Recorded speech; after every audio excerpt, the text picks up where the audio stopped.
ٹھیک ہے ٹھیک ہے. اور اگر مطلب لائٹ براؤن کی طرف ہے دین آپ کو کرنے کی ضرورت نہیں ہے.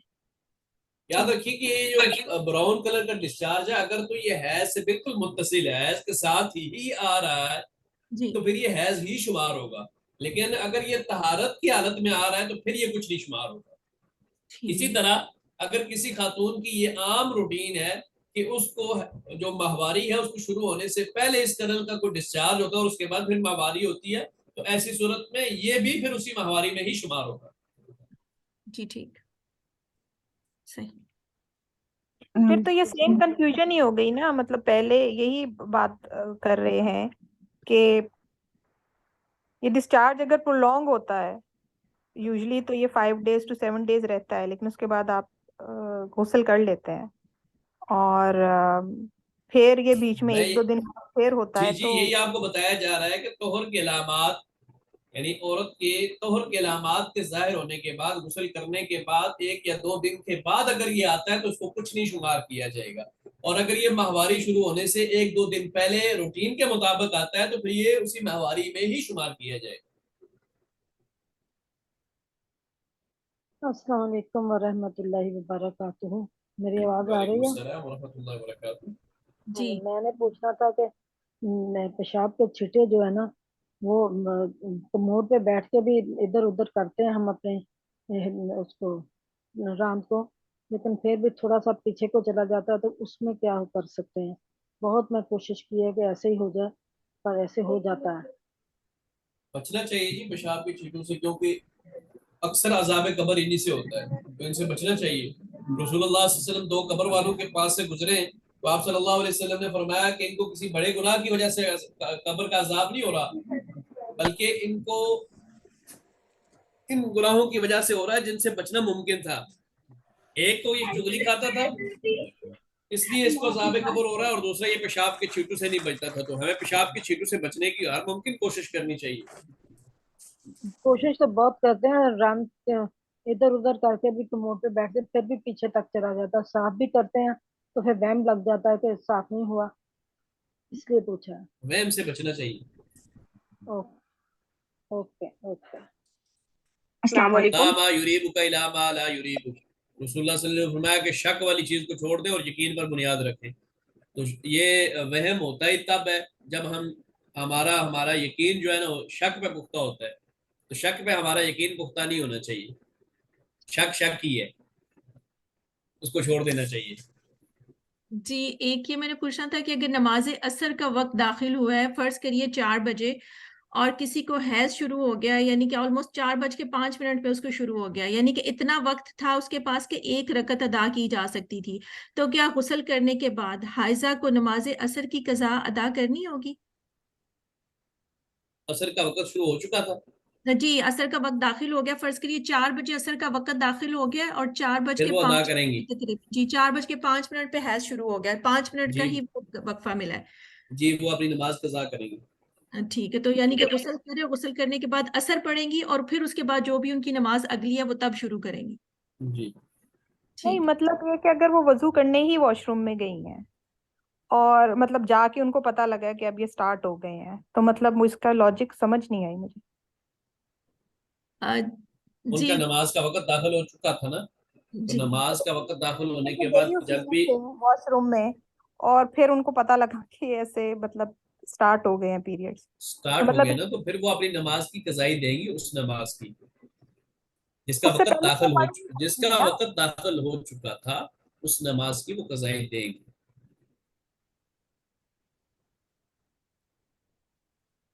السلام علیکم. جی وعلیکم السلام. جی مجھے تھوڑا سا یہ کنفیوژن ہے کہ کار میں جیسے اگر ہم نماز نہ پڑھیں اور تو قضا پڑھنی مطلب پریفر کیوں کریں؟ اس سے تو بہتر ہے کہ اگر ہمارے پاس آپشن نہیں ہے تو ہم کار میں نماز پڑھ لیں. نہیں جی رسول اللہ صلی اللہ علیہ وسلم نے نہیں پڑھی تو ہم بھی نہیں پڑھ سکتے. ہمیں اتنا عمل کرنا ہے جتنا رسول اللہ صلی اللہ علیہ وسلم نے کیا ہے. اس سے بڑھ کے ہم تو متقی نہیں ہے نا، رسول اللہ صلی اللہ علیہ وسلم سے بڑھ کے ہم عمل تو نہیں کر سکتے نا. تو آپ نے صرف نفلی نماز پڑھی ہے سواری پر، فرضی نماز تو آپ نے گاڑی وغیرہ پر پڑھی نہیں ہے. اور شریعت نے اجازت دی ہے کہ اگر آپ سفر کے لیے جا رہے ہیں تو 2 نمازوں کو آپ جمع کر لیں. جی السلام بالکل. علیکم. جی